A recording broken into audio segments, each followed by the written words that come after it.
Hi friend, ನಮಸ್ಕಾರ. ಹೇಗಿದ್ದೀರಾ? ನಾನು ಚೆನ್ನಾಗಿದ್ದೀನಿ, ನೀವು ಚೆನ್ನಾಗಿದ್ದೀರಾ ಅಂದ್ಕೊತೀನಿ. ಫ್ರೆಂಡ್ಸ್ ತುಂಬ ದಿನ ಆಗಿತ್ತು ನಿಮ್ಮನ್ನೆಲ್ಲ ಮೀಟ್ ಮಾಡಿ. ತುಂಬ ತಿಂಗಳೇ ಆಗೋಯ್ತು, ಮೂರು ತಿಂಗಳ ಮೇಲೆ ಆಯಿತು ನಾನು ನಿಮ್ಮ ಹತ್ರ ಎಲ್ಲ ಮಾತಾಡಿ. ಸೊ ಇವತ್ತು ತುಂಬ ಖುಷಿ ಆಗ್ತಾಯಿದೆ, ನಿಮ್ಮ ಮುಂದೆಗಡೆ ಮತ್ತೆ ಬಂದಿದ್ದೀನಿ. ಸೊ ಹಂಗಾಗಿ ಇವತ್ತು ನಿಮ್ಮ ಹತ್ರ ಒಳ್ಳೆ ವಿಷಯ ಹಂಚ್ಕೋಬೇಕು ಅಂತ ನಾನು ಬಂದಿದ್ದೀನಿ. ಒಳ್ಳೆ ವಿಷಯ ಹೇಳೋದಕ್ಕಿಂತ ಮುಂಚೆ ನಾನು YT-ಯಲ್ಲಿ ಏನು ತಪ್ಪು ಮಾಡಿದ್ದೆ ಯೂಟ್ಯೂಬ್ ವಿಡಿಯೋ ಹಾಕುವಾಗ ಅಂತ ನಿಮ್ಮ ಹತ್ರ ಒಂದು ವಿಷಯ ಶೇರ್ ಮಾಡ್ಕೊಬೇಕು ಫ್ರೆಂಡ್ಸ್. ಹಾಗಾಗಿ ಶೇರ್ ಮಾಡ್ಕೊತಾ ಇದ್ದೀನಿ. ನಾನು ಮಾಡಿರೋ ತಪ್ಪು ನೀವು ಯಾರೂ ಮಾಡೋಕ್ಕೆ ಹೋಗಬೇಡಿ. ಏಕೆಂದರೆ ನೋಡಿ, ನಾನು ಇವತ್ತು 3 ತಿಂಗಳು ನಾನು ಕಷ್ಟಪಟ್ಟೆ ಅದು ಮೋನಿಟೈಸನ್ ಆಗದಿರಂಗೆ. ಸೊ ಲಾಸ್ಟಿಗೆ ಆಯಿತು. ಇವಾಗ ಮೋನಿಟೈಸನ್ನು ತುಂಬ ಖುಷಿ ಆಗ್ತಾಯಿದೆ ನನಗೆ. ನಾನು ಏನು ತಪ್ಪು ಮಾಡಿದ್ನಪ್ಪ ಅಂದರೆ, ಅದು ಒಂದು ವಿಡಿಯೋ ಬೇರೆ ಕಡೆಯಿಂದ ತೆಗೆದು ಹಾಕಿದ್ದೆ. ಅದು ಗೊತ್ತಿರಲಿಲ್ಲ ನನಗೆ. ಗೊತ್ತಿಲ್ದಿರಂಗೆ ಮಾಡಿರೋ ತಪ್ಪಿಗೆ ಇವತ್ತು ನಾನು ತುಂಬಾ ಕಷ್ಟಪಟ್ಟೆ. ಹಾಗಾಗಿ ನೀವು ಯಾವತ್ತೂ ಯಾರೂ ಮಾಡೋಕ್ಕೆ ಹೋಗ್ಬೇಡಿ ಆ ಥರ. ಸೊ ಹಂಗಾಗಿ ನಾನಿವಾಗ ಏನು ತಪ್ಪು ಮಾಡಿದ್ದೆ ಅಂದರೆ, ಬೇರೆ ಕಡೆ ತಂದು ಹಾಕಿದ್ನಲ್ವ, ಅದು ತುಂಬ 10K ಯೂಸ್ ಮೇಲೆ ಹೋಗಿತ್ತು. ಸೊ ಅದು ಕಾಪಿ ರೇಟಿಂಗು ರೀಯೂಸ್ ಅಂತ ಬಂದಿತ್ತು. ಸೊ ಹಂಗಾಗಿ ನಾನು ಅಪ್ಲೈ ಮಾಡಿದಾಗ ರೀಯೂಸ್ಡ್ ವಿಡಿಯೋ ಅಂತ ಬಂತು. ಸೊ ಅದು ಮಾನಿಟೈಸೇಷನ್ ಆಗಿಲ್ಲ. ಇವಾಗ ಅದನ್ನೆಲ್ಲ ಡಿಲೀಟ್ ಮಾಡಿ ತುಂಬ ತಿಂಗಳು ವೆಯ್ಟ್ ಮಾಡಿದೆ. 3 ಟೈಮ್ ನಾನು ಅಪ್ಲೈ ಮಾಡಿದೆ, 3 ಟೈಮು ಅದೇ ಥರ ಬಂತು. ಮತ್ತು ಇವಾಗ ನಾನು ಬೇರೆ ಅದೆಲ್ಲ ಡಿಲೀಟ್ ಮಾಡಿಬಿಟ್ಟು ಮತ್ತೆ ಇವಾಗ ಹೊಸ್ದಾಗಿ ಕ್ಲಿಯರಾಗಿ ನೋಡಿಕೊಂಡು ಮ್ಯೂಸಿಕ್ ಏನು ಇಲ್ದಿರಂಗೆ ಹಾಕಿದ್ದೀನಿ, ಮಾಡಿದೆ. ಹಾಗಾಗಿ ಇವತ್ತು ನಾನು ಮಾನಿಟೈಸೇಷನ್ ಆಗಿದೆ. ಆದ್ರೂ ನನಗೆ ಮಾಡೋಕ್ಕಾಗಿಲ್ಲ. ಸೊ ನನಗೆ ಯಾರು ಹೆಲ್ಪ್ ಮಾಡಿದ್ದಾರೆ ಅಂದರೆ, ನನಗೆ ಅರುಣಣ್ಣ ಅಂತ ಇದ್ದಾರೆ.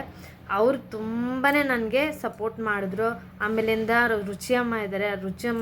ರುಚಿಯಮ್ಮ ಅರುಣ ಅಣ್ಣನ ನಾನು ತುಂಬ ಮರೆಯೋಕ್ಕೆ ಆಗಲ್ಲ ಜನ್ಮದಲ್ಲಿ.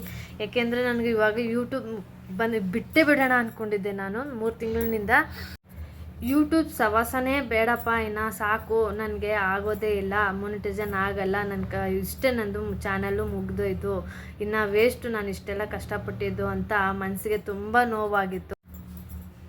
ಆ ನೋವು ಪಟ್ಟಿದ್ದಕ್ಕೂ ಇವಾಗ ನಾನು ಸಂತೋಷವಾಗಿದ್ದೀನಿ. ಏಕೆಂದರೆ ಇವರು ಇಬ್ಬರು ತುಂಬ ಕಷ್ಟಪಟ್ಟು ನಂಗೆ ತುಂಬಾ ಸಪೋರ್ಟ್ ಮಾಡಿದ್ರು, ರುಚಿಯಮ್ಮ ಅರುಣ ಅಣ್ಣನು. ಹಾಗೆಯೇ ನಂಬರ್ ಹಾಕ್ತೀನಿ, ಯಾರಿಗಾದ್ರೂ ಬೇಕು ಈ ಥರ ಪ್ರಾಬ್ಲಮ್ ಆಗಿದೆ ಅಂತಂದರೆ ಆ ನಂಬರ್ಗೆ ವಾಟ್ಸಪ್ ಮಾಡಿ. ಬರೀ ಕಾಲ್ ಮಾಡಬೇಡಿ, ವಾಟ್ಸಪ್ ಮಾತ್ರ ಮಾಡಿ. ನಾನು ಆ ನಂಬರ್ ಹಾಕ್ತೀನಿ ಡಿಸ್ಪ್ಲೇಯಲ್ಲಿ. ಆವಾಗ ನೀವು ಕಾಂಟ್ಯಾಕ್ಟ್ ಮಾಡಿದ್ರೆ ಅವರು ಯಾವುದೇ ಥರದ್ದು ಬೇಕಾದ್ರೂ ಅವರು ಹೆಲ್ಪ್ ಮಾಡ್ತಾರೆ. ತುಂಬ ಒಳ್ಳೆಯವರು ಅರುಣಣ್ಣ. ಹಾಗೆ ನಿಮ್ಮೆಲ್ಲರಿಗೂ ನನಗೆ ಯೂಟ್ಯೂಬಲ್ಲಿ ಯಾರ್ಯಾರು ಸಪೋರ್ಟ್ ಮಾಡಿದ್ದೀರಾ ಅವ್ರಿಗೆಲ್ಲರಿಗೂ ನಮ್ಮ ಯೂಟ್ಯೂಬ್ ಫ್ಯಾಮಿಲಿ ಸಪೋರ್ಟ್ ಮಾಡ್ದಂಗೆ ಇರಲಿ. ಎಲ್ಲರಿಗೂ ತುಂಬ ಹೃದಯಪೂರ್ವಕ ಧನ್ಯವಾದಗಳು. ನನಗೆ ತುಂಬ ಖುಷಿ ಆಗ್ತಾಯಿದೆ ನಿಮಗೆ ನಿಮ್ಮ ಹತ್ರ ಈ ಖುಷಿ ವಿಷಯ ಹಂಚ್ಕೊಳ್ಬೇಕು ಅಂತ ಹಂಚ್ಕೊಳ್ತಾ ಇರೋದಕ್ಕೆ. ಸಾರಿ, ನನಗೆ ತುಂಬಾ ಖುಷಿ ಆಗ್ತಾಯಿದೆ. ಏನು ಮಾತಾಡಬೇಕು ಅಂತಲೂ ನನಗೆ ಗೊತ್ತಾಗ್ತಾ ಇಲ್ಲ. ಸೊ ಹಂಗಾಗಿ ನಾನೇನೋ ಮಾತಾಡೋದನ್ನ ಏನಾದರೂ ತಪ್ಪಾಗಿ ಮಾತಾಡಿದ್ರೆ ಕ್ಷಮಿಸಿ ನನ್ನನ್ನು. ಏಕೆಂದರೆ ಈ ಖುಷಿಯಲ್ಲಿ ಏನು ಮಾತಾಡ್ತಾ ಇದ್ದೀವಿ ಅಂತ ನಮಗೆ ಗೊತ್ತಾಗಲ್ಲ. ಸೊ ಹಂಗಾಗಿ ನನಗೆ ಒಂದು ಸ್ವಲ್ಪ ಥ್ಯಾಂಕ್ ಯು ಅರುಣಣ್ಣ, ಥ್ಯಾಂಕ್ ಯು ರುಚಿಯಮ್ಮ, thank you my YouTube family ಎಲ್ಲರಿಗೂ.